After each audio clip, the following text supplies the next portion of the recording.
Dyma ni wedi cyrraedd y Pennod Olaf o lyfr Gari Tryfan yn erbyn Dominws Gama.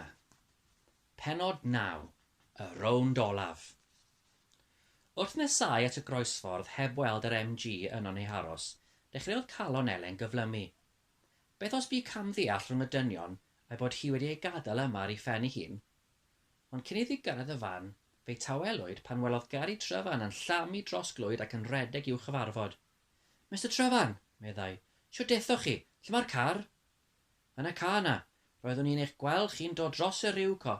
Lle mae Alec? Ydy wedi gallu mynd mewn i'r plas? Ydy, fel carcharor. Mae hynny'n hen dric dy fe. Ffordd gallwn ni fynd at y lle, Elen. Oes no le i gwato'r car? Mr Tryfan, mae di fi newydd arall i chi. Mae Dominws Gama ei hun o bwytu'r lle yma hefyd. Os disgwylodd hi'r detectif gynhyrfu wrth glywed hynny, fe'i siomwyd. Dyna oedd ni'n obeithio, meddai. Dyna sicrwydd fod y trysor yma hefyd. Ydyn ni yn y Rownd Olaf nawr? Bant â ni. Trodd Elen y car a dyblu nôl ar hyd y ffordd y daeth hi, tra adroddau wrtho am yr hyn a ddigwyddodd yn yr ogof. Grandawodd Tryfan yn glustiau i gyd, heb angen gair, ond roi ebwch fach rwan ac yn y man, nes iddyn nhw gyrraedd cyffiniau'r plasti. Gyrrodd Elen y car y tu ôl iddo, fel y gallen nhw ddod ato o'r cefnau. Wedi adael yng ngysgod un o'r coed mwyaf canghennog, ymlwybrodd y ddau trwy'r drysni nes dod i olwg y tŷ, ac at y rwystyr cyntaf. Roedd barau haearn ar bob un o ffenestri llawr y plas. Beth nawr? Meddai Elen mewn anobaith. Y goeden fawr cw sydd wrth y talcen, tyfodd Gari. Dringo honna at ffenest y lofft. Fe ellir gyda lwc. Gellir, ond ei gael ei fesul tynnell, meddai'r eneth. Yn sydyn, daeth sŵn carlamus injan betrol i dorri ar ddistawrwydd yr ardal ac i gipio sylw'r ddau oddi wrth y tŷ at y llyn.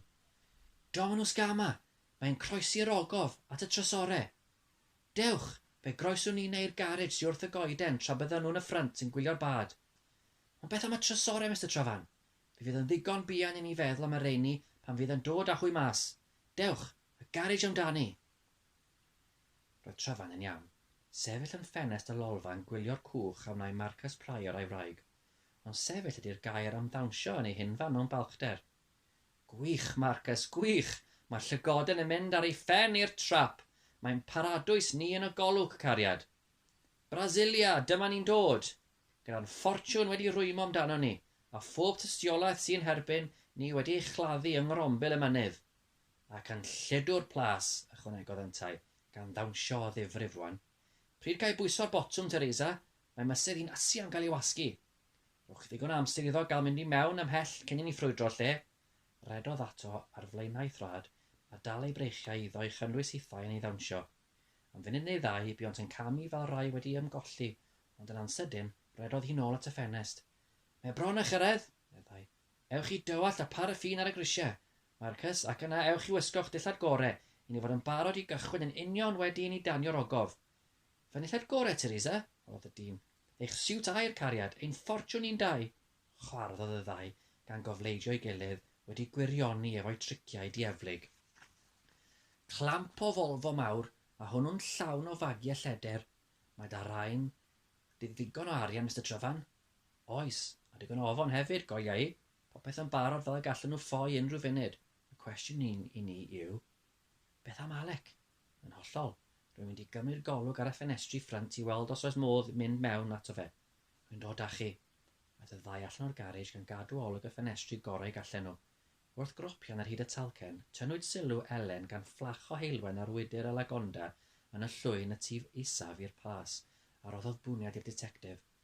Car Dominws Gama, meddai gan bwyntio ato. Os cawn ni Alec mas mewn bryd, fewn i draw ato i aros i'w berchenog gyrraedd yn ôl gyda'r darllen, meddai Gari a symud ymlaen at gornel y tŷ. Ond ofer fy'r gobaith am fynd i mewn trwy'r ffenestri ffrynt. Roedd y barau haearn yno hefyd. Y goeden ydy'n unig siawns ni, meddai Tryfan, gan droi nôl i'w harchwilio'n fwy manwl. Mae'n ddigon uchel ta beth. Mae'n cyrraedd hyd y to, meddai Elen, yn heb fawr o galon yn ei llais. Dyna drwg, faint haws fyddwn ni o ddringo ar y to, hyd yn oed pe gallen ni neidio'r gangen fawr cw, mor amhosib ar ymddengys hynny. Beth am y raff sy'n y car, cofiodd Elen. Oes modd gwneud rhyw ddefnydd ohono? Ysgwyd I ben am wnaeth y detectif a cheisio dyfalu beth oedd y ffordd orau o ymosod ar y lle, gan gofio'r hyn ddywedodd Elen am rym ei arfau. Fe fyddai'n rhaid i'r cyrch fod yn un cyflym ac yn llwyddiannus ar y cynnig gyntaf mwyn diogelwch Alec. Ar yr un pryd, mwyn ei diogelwch hithe, fe fyddai'n rhaid cadw Elen draw. O, mam, meddai Elen, a'i ffen I fyny'n edrych i'r to. Be sy'n bod? Gwynodd Gari, gan godi olwg yr un ffordd. Y simne, mi welais I law yn dod ohono. Fallwn ni dyngu tal llaw oedd hi. Llaw oedd hi, fe ddaeth eto, a braich ar ei hôl y tro yma, ac yna pen cyrliog y wyneb di. Cyn bod hanner ei gorff yn ei golwg, fe adnabu'r ddau ef. Beth o'r fan, y crwtiau hynna'n, meddai Elen yn dotio wrth ei weld wedi dianc ond yn arswydio ei weld mewn cornel mor enbydus. Mae wedi'n gweld ni, meddai Gari gan godi law ar ei ffrind. Ond siwt daw e lawr o'r entrychion am Mr Tryfan, beth allwn ni wneud? Beth gorau I chi, Elen, fydd caich lligar am funud neu ddau. Mae'n mynd I neidio at y gangen cw. O'r mawredd, beth te methu? Naeth e ddim. Y peryg fydd I chi ffeili peidio a roi sgrech. Brysiwch, feiwch nhw. I'r dim y gwnaeth I, corodd Alec ar ei drad ar ben y corn yn ddi fel colier yn dod o'r pwll. Corodd ei freichiau a neidiodd am y gangen agosaf. Plygodd honno dan ei bwysau ac ollongodd yntau hi a thaflu hun i'r nesaf ati ac o honno i'r nesaf wedyn ac yna'r llawr a'i wen yn dangos ei ddannedd gwinion yng nghanol y parddi ar ei wyneb. Ond cyn gyntaf ag y cyfarfu drad ar ddeiar, daeth ergyd fel diargryn nes ysgwyd y tir o dan ei drad. Roddodd Elen y sgrech o fraw. Argo ganan, be nes I rwan? Meddai Alec. Yr ogof, meddai Elen, gan bwytio mewn syndod at y rigol ddofn a dorwyd yn ochr y mynydd ym mhen arall y llyn. Mae Dominws Gama wedi mynd. Lle mae'r car? Gwynodd Alec. Brysiwch, maen nhw wedi tanio'r ogof ac wedi mwydo'r tŷ mewn paraffin i'w roi ar dan cyn iddyn nhw I heglu. Pa ots fachan? Gad iddyn nhw losgi'r tipyn y palas. Nawr, dy fod ti'n ddiogel, meddai Elen. Ond mae Samuel Pierce a'i ferch mewn na, yn garch ar orion. Maen nhw'n mynd i'w llosgi nhw'n fyw. Yna mae'n rhaid I ni, dechreuodd Gari, ond torodd Alec ar ei draws. Allwn ni ddim, mae gael yn automatic. Mi fasen wedi'n malu ni'n gyrbibion, cyn basen ni trwy'r drws. Lle mae'r ceir? Y Maserati lawr yn fanna ar MG lan ar y groesffordd, meddai Elen. Ar eich beics, boios! Mynd ag Elen at y groesffordd iddi ffonio am y polis a'r frigad dan, ac yna ni'n dau yn ôl yma. Mae car nhw yn y garage ma'n barod I gychwyn, meddai Tryfan. Fyddwn ni'n ôl cyn hynny, atefodd Alec.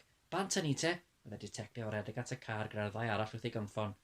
Taflodd y tri ei hunain i'r car a chyn bod y ddau arall wedi cael ei hunain ar y seddau, roedd Alec wedi ei gychwyn. Mewn ychydig o funudau, roedden nhw ar y groesffordd. Rithrodd Gari i'r car a daeth ar car bach atyn nhw. Ffwrdd a'ch di, Elin Parry, y caban ffôn cyntaf a galw naw, meddai Alec. Neidiodd yr eneth I le'r detectif wrth olwyn yr MG, ac yma'n ychydig o eiliadau, roedd un car yn diflannu un cyfeiriad a'r llall i'r cyfeiriad arall. Hynny, pan ddeithon nhw I olwg y plas, cafodd Gari gipar o Volvo'n dringo rhyw y tu isaf i'r clwydi. Maen nhw wedi cychwyn, meddai.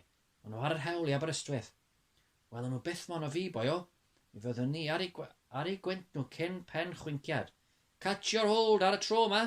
Daliodd Tryfan ei wynt yn ogystal a'i afal wrth iddyn nhw sglefrio rownd y drofa.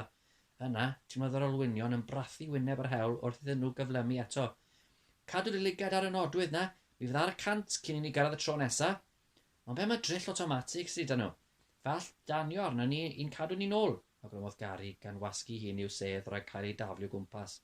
Yn ddau ddim iddyn nhw yn y drôl datws acw. Mae gen car stad ormod o ben ôl. Dacw nhw, ydyn wrth ei sodle, boio. Drwy dy garedd, roedd y ffordd yn un droellog, fel nad oedd y ddau gar ddim yng ngolwg ei gilydd, ond am ysbeidiau byrion. Aeth Alec I lawr i'r drydydd ger mwyn cael gwell gafel ar y troadau, a thrwy hynny fe enillodd yn gyflym ar y Volvo, heb ddod i'w olwg ond am eiliad.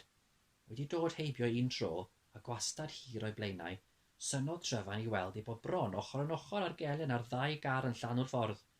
Pan oedd ar rybuddio Alec o'i perygl pe deiau car i'w cyfarfod, teimlodd ei sedd yn llamu ymlaen. Bydd yn barod I neidio am y gwn, galwodd y llanc. Mi ydw i'n mynd i'w gyrru nhw i'r clawdd. Tra roedd yn dweud, crafodd trwy'n hir y Maserati heibio I drwy'n y llall a dechrau gwasgu arno. Ceisiodd y Volvo arafu ac aros, ond fe sglefriodd wisg ei ochr i'r clawdd isel. Gwasgodd Alec ei drod ar y brec a neidiodd y ddau allan I ymosod ar y lleill, cyn iddyn nhw gael eu trad o danent. Ond fi dim rhaid iddyn nhw ymosod, Roedd y Volvo trwm wedi mynd trwy'r clawdd isel, yn rolio i lawr y llechwedd y gwelson nhw'r drôl datws a'r bagiau lleder yn cael eu taflu ohono ar ei daith. Cyn iddo aros o'r diwedd ar welod y llethr. Hyw, Joes, Ned. Roedd gen nhw lot o fagiau ar gyfer siwrne fach mor fer, meddai Alec, gan gychwyn dros y clawdd i fynd ar ei hôl. Aros, meddai Tryfan. Mae'r frigada yn yr heddlu'n dod. Y polis sydd pia'r ddau acw bellach, fe awn i nôl i'r plas, i mofyn Elen. Edrychodd y llanc yn syn arno, ond cyn iddo gael agor ei geg mewn protest, fe gyrhaeddodd car yr heddlu ar injan dan. Cafodd Tryfan air byr ar plismen, ac yna daeth i'r car at Alec. Be ydi'r gêm, boio, gofynodd hwnnw iddo. Dim ond fod y gêm drosodd, atebodd Tryfan. Fe'n sialensiwyd ni gan Dominws Gama.